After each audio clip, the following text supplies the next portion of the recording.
You know that person who always prefers staying in while the world is out there buzzing with activity? The one who genuinely rather spend Friday night on their couch than at the hottest new bar or club? Who sees staying home this weekend not as a backup plan, but as the ideal plan? The one who gets invited to parties, events, gatherings, and their first instinct is always to find a polite way to decline? Who feels relief, not disappointment, when plans get canceled? Most people don't get it. They see staying home as what you do when you have no other options. As settling, as missing out on life, as slowly becoming a hermit who's disconnected from the world and wasting their precious time on Earth. But here's what they don't understand. For some people, home isn't a default. It's a destination, not a prison, but a sanctuary. Not isolation, but peace. Not missing out, but opting in to something better. And the psychology behind loving home isn't what most people think. It's not always about being introverted or lazy or depressed or antisocial. Sometimes it is those things, but often it's something much more complex, more intentional, more revealing about what you value and what your nervous system actually needs. Stick with me, because what you're about to discover might finally explain why home feels like the only place you can truly breathe. The feeling of coming home? Let me describe in precise detail what it actually feels like, in your body and mind, to be someone who genuinely loves being at home in a world that constantly demands, expects, and pressures you to be somewhere else, doing something else, being someone else. You've been out for hours. Maybe you had to be work obligations you can't avoid, family commitments that would cause drama if you skipped social events where your absence would be noted and questioned. Or maybe you actually chose to go, thought you might enjoy it, gave it a genuine, honest try because you're not trying to be difficult or antisocial. But the entire time you were out there in the world, there was this low-level tension running through your entire system like background radiation. Not quite anxiety that you could name and address. Not quite physical discomfort you could point to. Just this subtle, constant awareness that you're not where you want to be, that you're performing a version of yourself, that you're managing and maintaining and being on in ways that require continuous effort and energy you don't always have to spare.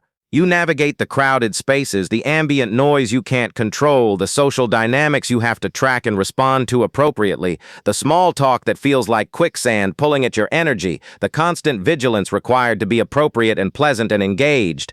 You smile at the right moments. You laugh when you're supposed to. You nod along, you contribute to conversations, you participate adequately in the collective experience. You're not miserable exactly, not suffering in any dramatic way, but you're also not truly relaxed, not truly comfortable, not truly yourself.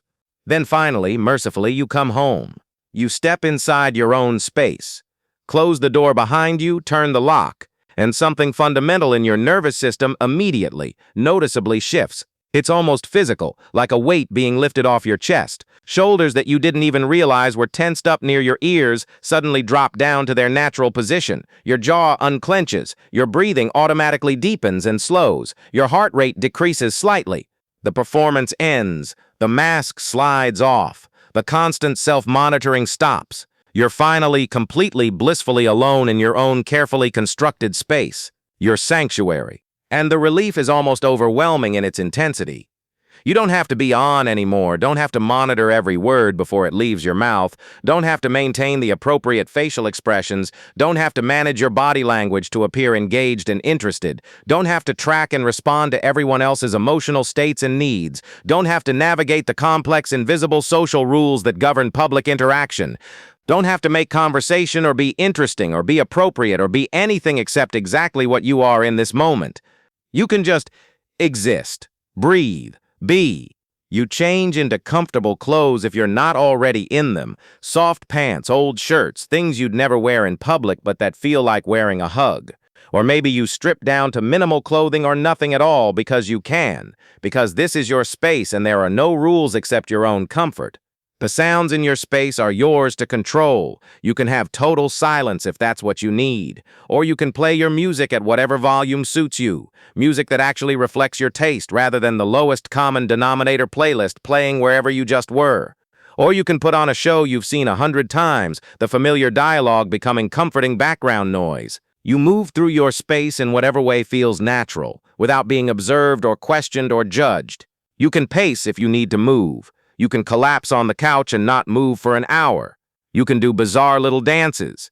You can talk to yourself. You can make whatever noises you want. You can scratch where it itches. You can exist in your body without performance. You pour yourself a drink exactly what you want, not what's socially appropriate or available. You make yourself food in your own kitchen, where you know where everything is, where you can prepare it exactly how you like it, without having to explain or justify your preferences to anyone. You eat in whatever position is comfortable at whatever pace you want, without having to make mealtime conversation or worry about table manners. Then you settle into your favorite spot. Maybe it's a specific corner of your couch that's molded perfectly to your body after years of use. Maybe it's your bed with its familiar scent and perfect pillow arrangement. Maybe it's your desk chair where you do your best thinking or creating, the spot that belongs completely to you. You have your book, your screen, your hobby materials, your show cue, your game, your own thoughts and inner world. You have time that belongs entirely and completely to you, with absolutely no one else's agenda or needs or expectations competing for your attention or energy. This time is yours. What you choose to do with it is entirely up to you. Hours pass. The world outside continues its chaotic spinning. People are out there having experiences, making memories, living their best lives in the ways social media and culture insist we should. And you're here, in your space, doing whatever you're doing, and you feel absolutely no FOMO, no regret, no sense that you're missing anything. You might read a book that takes you deep into another world. Watch a show that engages your mind or just numbs it pleasantly.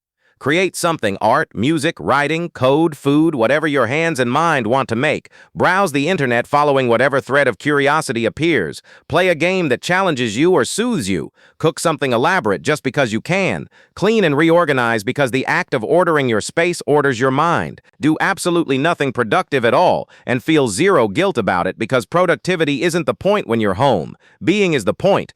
When friends text asking if you want to go out tomorrow to a party, to dinner, to some event or gathering, you feel that familiar, immediate internal response, the automatic no that appears in your mind before you even consciously think through the invitation. Your gut reaction is always to decline, to protect this, to stay in your sanctuary.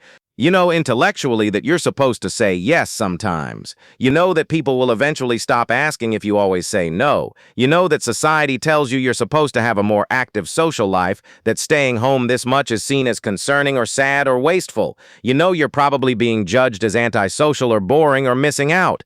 But the honest, fundamental truth is you don't actually want to go.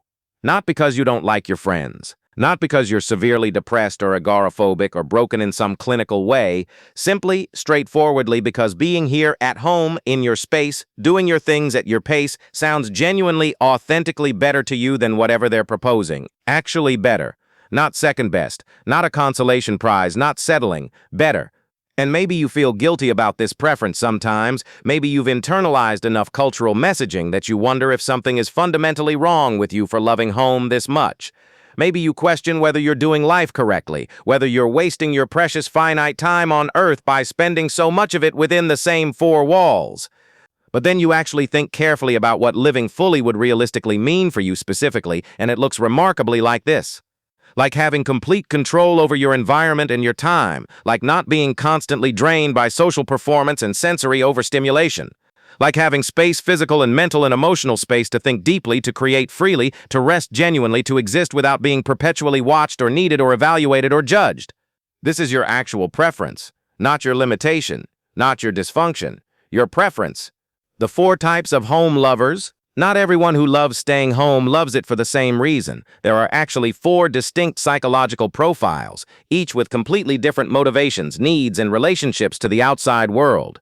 Type 1. The overwhelmed survivor. Some people love staying home because the world outside has consistently proven to be too much, too loud, too demanding, too painful, too exhausting. Home became their refuge after the world broke them down repeatedly, and now it's the only place they feel safe enough to exist without constant vigilance. If this is you, staying home isn't really a preference in the joyful sense. It's a necessity, a survival strategy. The outside world, with its noise, its crowds, its judgment, its unpredictability, its constant demands, overwhelms your nervous system in ways that take days to recover from. Maybe you had difficult experiences that taught you the world isn't safe. Toxic work environments that destroyed your confidence. Abusive relationships that made you distrust people. Bullying that made social situations feel dangerous.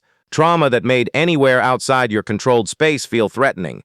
Maybe you developed anxiety or depression or PTSD, and your home became the only place where symptoms felt manageable, where you could have a panic attack without witnesses, where you could cry without judgment, where you could exist in whatever state you were in without having to perform wellness or normalcy. Maybe you're dealing with chronic illness or pain that makes leaving home genuinely difficult. Every outing requires energy calculations, risk assessments, recovery time planning. Home is where you can manage your condition without having to explain, justify, or push through suffering to appear normal.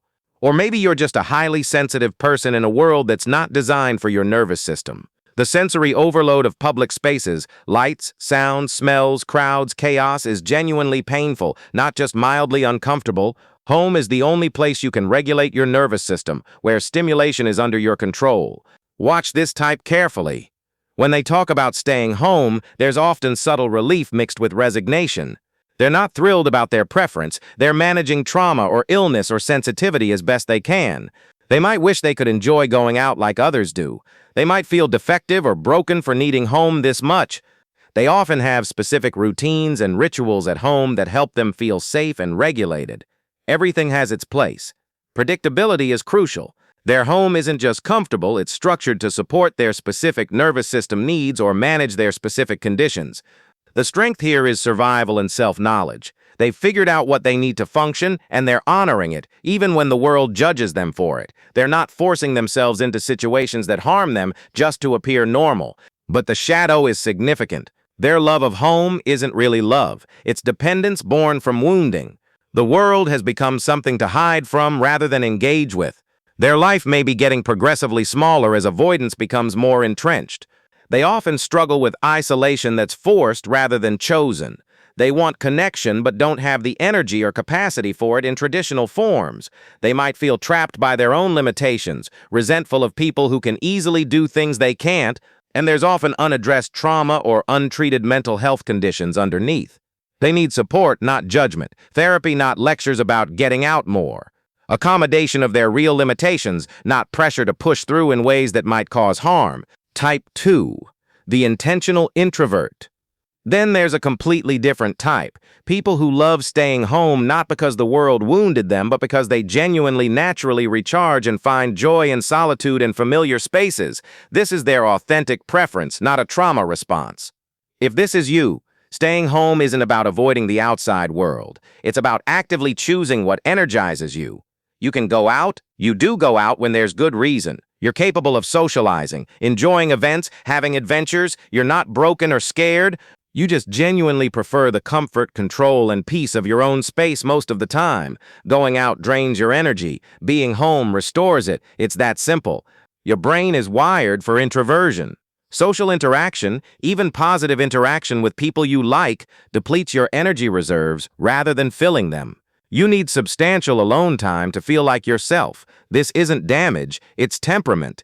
You've built a home that reflects who you actually are, not who you're supposed to be for public consumption. Your books, your art, your hobbies, your comfortable furniture, your chosen aesthetic, everything is arranged exactly how you like it. Walking through your space feels like being surrounded by your own mind materialized. You have deep, engaging activities you pursue at home. You're not vegetating on the couch in depression, though sometimes you do that too, and that's fine. You're reading books that challenge you, creating art or music or writing, learning languages or skills, gardening, cooking elaborate meals, building things, playing complex games. Your inner life is rich and your home is where you access it fully. Social interaction isn't absent from your life, it's just carefully chosen and limited to what you can sustain. Quality over quantity, deep conversations with a few close friends rather than superficial interactions with many acquaintances. And even those good interactions require recovery time afterward. Watch this type and you'll notice contentment, not anxiety. They talk about being home with genuine pleasure, not relief from terror. They have hobbies, interests, projects. They're engaged with life just on their own terms and primarily within their own space. When they do go out, they're fine, capable. Sometimes they even enjoy it. But there's a limit, and they know exactly where it is. 2 hours at a party is manageable. 4 hours is pushing it. 6 hours and they'll be depleted for days. The strength here is profound self-knowledge and the courage to honor your actual nature instead of forcing yourself into an extroverted ideal. You're living authentically, which most people never quite manage. You've rejected the cultural narrative that staying home means missing out, and you've built a life that actually suits your nervous system. But the shadow can be subtle isolation and sometimes missed opportunities. While your preference is valid, humans are social creatures even when introverted. You still need some connection, some novelty, some experiences beyond your walls. Staying home 90% of the time might feel good, but could be limiting your growth or understanding of the world. You might also miss serendipity, the unexpected connections, opportunities, or experiences that only happen when you're out in the world. Some of life's best moments can't be planned or controlled or experienced from home. And there's a risk of using your introversion as an excuse to avoid things that are genuinely worth the discomfort. Some experiences that would enrich your life require leaving your comfort zone, and you might be missing them by defaulting to staying home is better. Type 3. The sovereign creator. Some people love staying home because that's where they do their real work, their meaningful work. The creative, intellectual, or productive activities that give their life purpose and satisfaction. Home isn't where they escape life, it's where they live it most fully. If this is you, your home is your workspace, your studio, your laboratory, your sanctuary of creation. You're not avoiding the world. You're building things, making things, learning things, contributing things that require focused time and controlled environment. You might be a writer, artist, musician, programmer, researcher, maker, thinker. Your work requires deep concentration, extended focus, minimal interruption, the kind of flow state that's impossible in busy social public environments. Your best work happens in solitude. You've set up your space precisely to support your creative or intellectual process. Everything you need is within reach. The lighting is right, the sound level is right, the tools are organized. There's a rhythm to your day, your week, that allows you to sink deep into whatever you're creating or learning. Going out doesn't just cost you social energy, it costs you productive time and creative momentum. Every social obligation is hours you could have spent writing, painting, coding, practicing, studying, building. The opportunity cost feels high because what you do at home genuinely matters to you more than most social activities. This isn't antisocial, it's prioritization. You have finite time and energy. You're choosing to invest it in work that feels meaningful rather than in social activities that feel optional or draining. You're often perfectly pleasant in social situations when you do attend. You can small talk. You can be charming when needed. But internally, you're thinking about your project, your problem, your creative challenge. You're eager to get back to it. Watch this type and you'll see purpose and engagement, not avoidance. Their home time is productive, focused, meaningful. They have goals, projects, progress. They're not just consuming content, they're creating it or learning at a level that feels like creation. The strength is clear and admirable. You've found work that matters to you and you're committed enough to protect the time and space it requires. You're not wasting your life at home, you're using it to build, create, contribute something that wouldn't exist without your focused effort. Many of history's greatest achievements came from people who loved staying home to work. Writers, scientists, inventors, artists, thinkers. Solitude and controlled environment aren't weaknesses, they're requirements for certain kinds of deep work. But the shadow exists too. Sometimes creative work can become an excuse to avoid all social connection and life experience. If you're only ever in your head, only ever working, you might be missing experiences that would actually enrich your creative work by giving you new perspectives, emotions, understandings. There's also a risk of becoming so absorbed in your projects that you neglect relationships, health, basic life maintenance. The hermit artist who produces brilliant work but has no one to share it with and dies alone is a cliché for a reason. And sometimes perfectionism or fear of inadequacy gets disguised as, I need to stay home and work, when really you're procrastinating or avoiding feedback or hiding from the vulnerability of sharing what you create. Type 4, the simple peace seeker. And then there's a fourth type that's perhaps the most straightforward, people who love staying home simply because they find the activities available at home more enjoyable, relaxing, and satisfying than the activities available outside. No trauma, no deep introversion, no creative mission, just genuine preference. If this is you, you love staying home because home has everything you want and going out rarely offers anything better. You have your entertainment, your food, your comfort, your control over your environment, your chosen company or solitude. Why leave when you're already exactly where you want to be? You've built a space that genuinely meets your needs and wants. Comfortable furniture, good climate control, your favorite shows, games, movies, books, your kitchen with your food, your bathroom, your bed, no lines, no waiting, no paying premium prices for inferior experiences. Going out often feels like downgrading. Restaurants are more expensive and usually not as good as what you can cook. Bars are loud, crowded, overpriced. Movies are cheaper and better at home where you can pause, have your own snacks, wear whatever you want. Events involve traffic, parking, crowds, and schedules you don't control. This isn't anxiety or avoidance. It's a rational cost-benefit analysis, and home consistently wins. The juice isn't worth the squeeze for most outings. You're not against socializing, you just prefer to do it at home when possible. Invite friends over rather than meet them out. Host game nights, dinner parties, movie nights in your space where you have control and comfort. If people want to see you, they can come to you. You might work from home, which makes staying home even more appealing. Why go out when you've already got your routine, your setup, your productivity system all right here? Plus, no commute, no office politics, no performative presence. Watch this type, and you'll see contentment and practicality. They're not tortured about their preference. They're not hiding from anything. They've just figured out what they enjoy and they're doing it. Simple as that. The strength is knowing what you like and having the discipline to structure your life around it rather than around what you're supposed to do.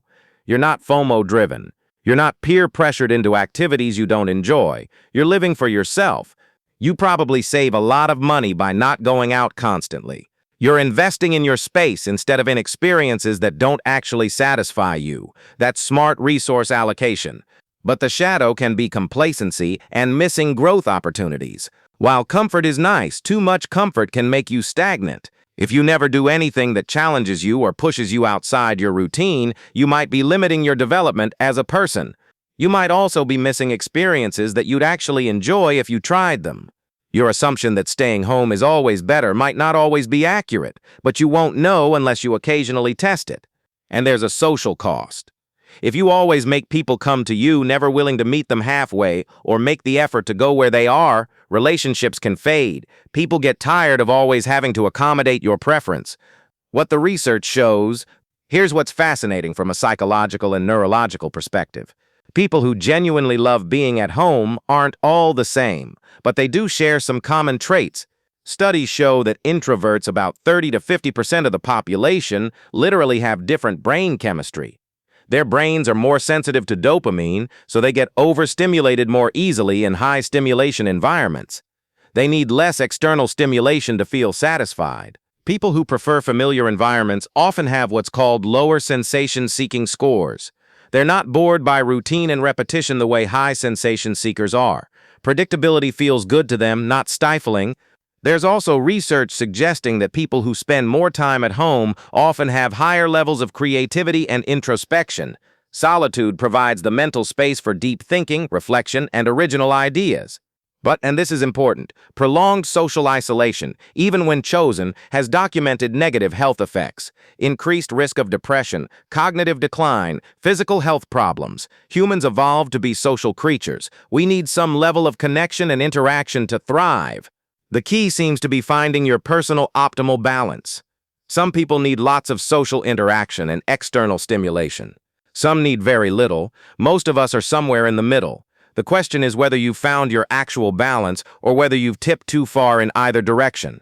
The honest question, here's what you need to ask yourself if you love staying home. Are you choosing this, or is something else choosing for you? There's a crucial difference between I prefer being home because it suits my temperament and meets my needs, healthy. I stay home because the world is too scary, painful, overwhelming to face, trauma response. Between I have meaningful activities I pursue at home that fulfill me. Purposeful. I stay home because I'm depressed and lack motivation to do anything else. Concerning. Between. I need recovery time after social interaction. Introverted. I avoid social interaction entirely because I'm convinced people don't like me. Anxiety. Between. I'm intentionally building a home-based life that reflects my values. Intentional. I'm defaulting to home because it requires less effort than anything else. Passive. You have to be honest with yourself about which category you're really in. Because loving home is healthy when it comes from strength and preference. It's concerning when it comes from fear, pain, or dysfunction. The middle path. So what's the answer for someone who loves staying home? It depends on which type you are. If you're the overwhelmed survivor, you need support, not judgment. Trauma therapy, treatment for anxiety or depression, accommodations for chronic illness. Your preference for home is valid, but the underlying issues deserve attention. Healing doesn't mean you'll stop loving home, but it might give you more choice about when you engage with the world. If you're the intentional introvert, you're probably doing fine. Just make sure you're not using your temperament as an excuse to avoid all social connection. Push yourself occasionally to maintain important relationships and have some novel experiences. But generally trust your self-knowledge and honor your needs. If you're the sovereign creator, keep creating, but don't forget to live.